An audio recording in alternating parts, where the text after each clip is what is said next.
আস্তে আস্তে আস্তে হয়।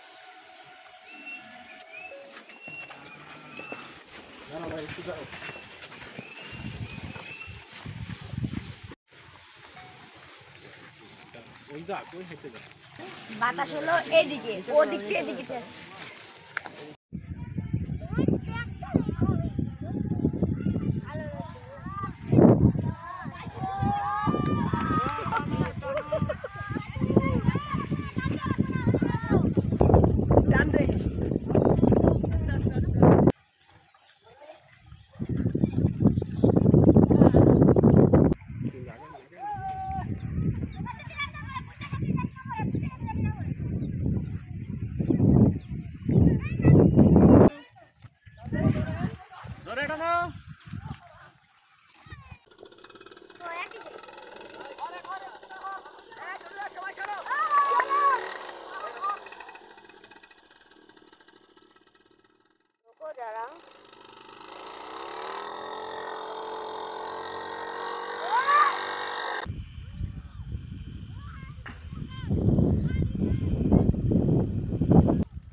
আকাশে ওড়ার স্বপ্ন আমার ছোটবেলা থেকেই।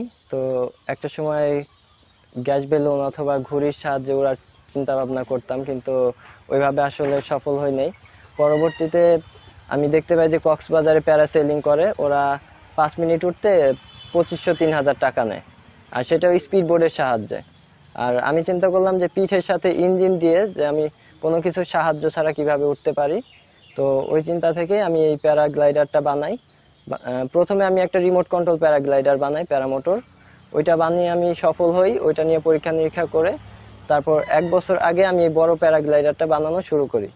তো এটা বানানোর পরে আমি ঠিকঠাকভাবে উঠতে পারি এবং বেশ কিছুদিন এটা প্র্যাকটিস চলে, যেহেতু আমার পাইলটিং এর অভিজ্ঞতা নাই। তো পরবর্তীতে আমার ইঞ্জিনে একটু সমস্যা দেখা যায়, যার কারণে আমি ইঞ্জিন নিয়ে উঠতে পারি না, দড়ির সাহায্যে ট্রেনে উঠতে পারি গ্লাইড করে বাতাসের বিপরীতে। আর এটা নিয়ে আমার পরিকল্পনা হচ্ছে কক্সবাজারের টুরিস্টরা বা অন্য বাংলাদেশে যে সুন্দর জায়গাগুলো আছে ওইগুলা উপর থেকে দেখতে পাওয়ার কোনো সুযোগ নেই বাংলাদেশে। আপনি যদি পাশের দেশ বা যে কোনো দেশে যান, এগুলা জনপ্রিয় এগুলা এবং আল্ট্রালাইট প্লেন, কিন্তু বাংলাদেশে এরকম কোনো কিছু নাই। তো সেক্ষেত্রে এটা টুরিস্টদের জন্য অথবা ছোট এক জায়গা থেকে আরেক জায়গায় যাওয়ার জন্য এটা বেস্ট একটা অপশন।